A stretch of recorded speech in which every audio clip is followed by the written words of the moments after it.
altitude.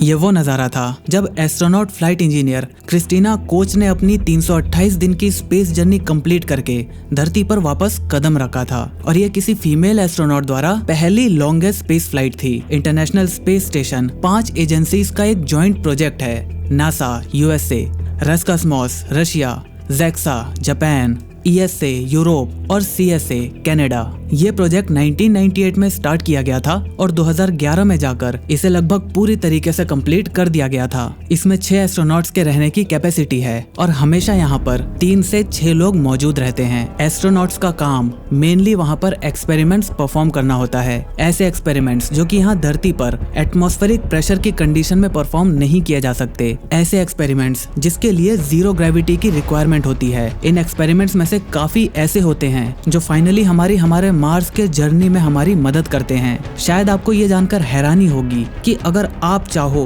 तो आपके idea पर भी स्पेस स्टेशन में रिसर्च की जा सकती है। अगर आपके पास ऐसा कोई आइडिया है जिसके लिए एक्सपेरिमेंट जीरो ग्रेविटी में करना जरूरी है तो आप इसके बारे में नासा को ईमेल कर सकते हो। और अगर उन्हें आपका आइडिया पसंद आया तो एस्ट्रोनॉट्स आपके आइडिया पर आईएसएस में एक्सपेरिमेंट कर रहे होंगे। ऑब्वियसली वो आइडिया थ्योरेटिकली पॉसिबल होना चाहिए, मतलब वो फिजिक्स के किसी भी लॉ को ब्रेक ना कर रहा हो। विकिपीडिया के अकॉर्डिंग 28 जुलाई 2017 तक ही 227 इंडिविजुअल्स आईएसएस की स्पेस फ्लाइट कंप्लीट कर चुके हैं। आईएसएस पर आने जाने या फिर किसी भी सप्लाई को पहुंचाने के लिए सोयूज स्पेसक्राफ्ट का इस्तेमाल किया जाता है। ये एक रशियन स्पेसक्राफ्ट है।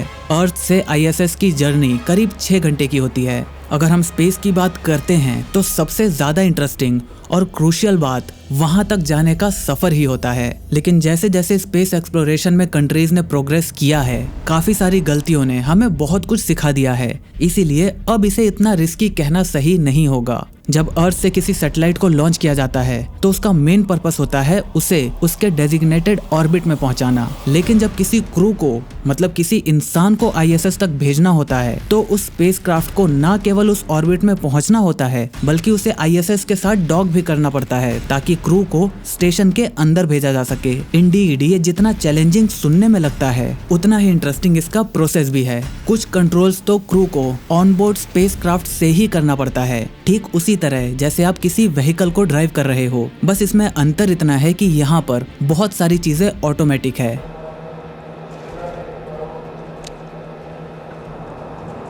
The rocket is on independent power supply and we have the engine start, which is not yet the liftoff because we first need to raise the power and lift off.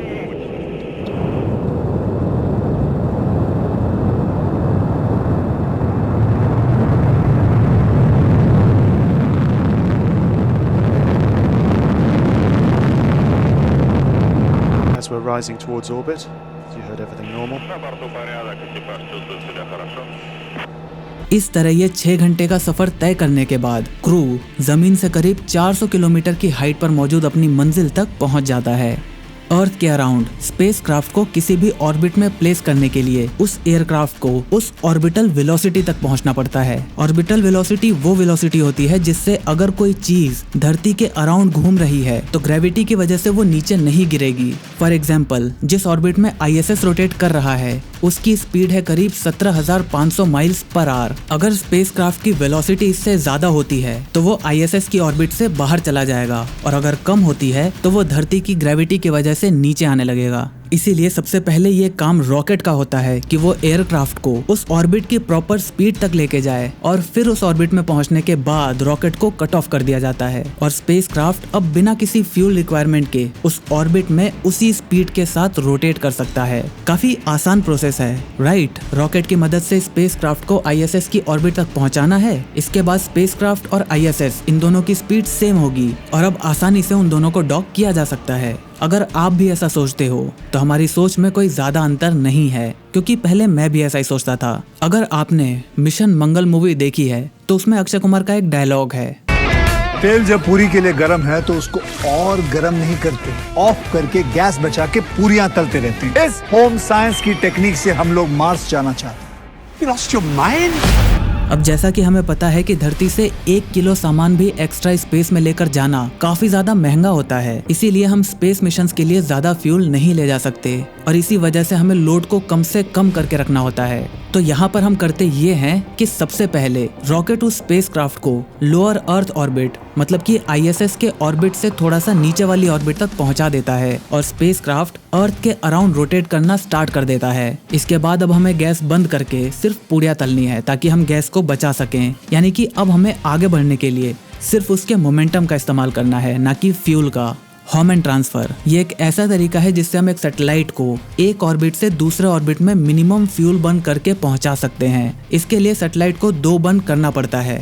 पहले burn में satellite का orbit circular orbit से elliptical orbit में convert हो जाता है और फिर ठीक उसके अपोजिट एंड में जब दूसरा बर्न किया जाता है तब जाकर वो एक नया सर्कुलर ऑर्बिट क्रिएट कर लेता है। ठीक ऐसा ही ऑपरेशन परफॉर्म करने के बाद स्पेसक्राफ्ट जस्ट ISS के पास पहुंच जाता है, लेकिन इसका एल्टीट्यूड अभी भी ISS से कम ही होता है। इस चीज को फेसिंग ऑर्बिट कहते हैं। अब बस एक और ह्यूमन ट्रांसफर और स्पेसक्राफ्ट ISS की ऑर्बिट में पहुंच जाएगा। लेकिन इस ऑर्बिट ट्रांसफर में इस चीज का स्ट्रिक्टली ध्यान रखना पड़ता है कि ट्रांसफर के बाद स्पेसक्राफ्ट की पोजीशन ISS से जस्ट थोड़ी सी अहेड हो। ऐसा करने के लिए फेजिंग ऑर्बिट में इस परफेक्ट मोमेंट के लिए थोड़ा सा वेट भी करना पड़ सकता है और बिल्कुल सही टाइमिंग मतलब उन दोनों की परफेक्ट डिस्टेंस को मेजर करने के बाद ही दूसरे ह्यूमन ट्रांसफर को परफॉर्म किया जाता है। अब सिचुएशन ये है कि स्पेसक्राफ्ट ISS के ठीक आगे उसी स्पीड से रोटेट कर रहा है जिस स्पीड से ISS रोटेट करता है, लेकिन इस सिचुएशन में एस्ट्रोनॉट्स की हेडिंग ISS से बिल्कुल सेम है, मतलब कि दोनों का मुंह सेम डायरेक्शन में है। जबकि स्पेसक्राफ्ट को ISS से डॉक करने के लिए उन दोनों को हेड टू हेड पोजीशन में होना पड़ेगा। इसके लिए जो हम यहाँ धरती पर करते हैं सेम वही काम एस्ट्रोनॉट्स वहाँ स्पेस में करते हैं, यू टर्न, लेकिन सेम लेन पर। और इसके बाद लगभग आधे घंटे लगते हैं जिसमें स्पेसक्राफ्ट को ISS के साथ एग्जैक्ट अलाइन करके डॉक किया जाता है। अब हम ISS में पहुंच तो गए, अब हमें वहां से वापस भी आना है। रिटर्न जर्नी में लगभग 3.5 घंटों का समय लगता है। ये प्रोसेस लगभग ऑटोमेटिकली ही होती है। एस्ट्रोनॉट्स कैप्सूल में बैठने के बाद इसे ISS से अलग कर देते हैं। इसके बाद स्पेसक्राफ्ट को अर्थ पर लैंड कराने के लिए कंटिन्यूअसली इसके इंजन्स फायर करते रहते हैं और इसकी स्पीड कंटिन्यूअसली कम होती रहती है और धीरे धीरे उसकी ऑर्बिट भी कम होती रहती है और स्पेसक्राफ्ट का एल्टीट्यूड भी कम होता जाता है। और जैसे ही कैप्सूल एटमॉस्फेयर में एंटर करने वाला होता है, ये 3 पार्ट्स में डिवाइड हो जाते हैं, ऑर्बिटल मॉड्यूल, डिसेंट मॉड्यूल और इंस्ट्रूमेंट कंपार्टमेंट। डिसेंट मॉड्यूल में एस्ट्रोनॉट्स होते हैं और केवल यही वो पार्ट है जो धरती पर लैंड होता है। बाकी दोनों पार्ट एटमॉस्फेयर में हीट की वजह से डिस्ट्रॉय हो जाते हैं। एक बार जब मॉड्यूल पैराशूट की मदद से धरती पर लैंड कर जाता है, उसके बाद रेस्क्यू टीम एस्ट्रोनॉट्स को कैप्सूल से बाहर निकाल लेती है और फाइनली उनका स्पेस का सफर पूरा हो जाता है। ISS में जाने के लिए आपको क्या क्या करना पड़ेगा और क्यों नासा का हर एक साइंटिस्ट स्पेस में जाने के लिए एलिजिबल नहीं हो पाता, ये पूरा का पूरा एक अलग टॉपिक है। और अगर आप बोलो तो मैं इस पर भी एक वीडियो बना सकता हूँ। अगर आप देखना चाहते हो तो कमेंट करके जरूर बताना। तब तक के लिए ऐसे ही हमारी ज्ञान भरी बातों को सुनते रहो, क्योंकि हम ऐसे ही ज्ञान बांटते रहते हैं। जय हिंद, वंदे मातरम।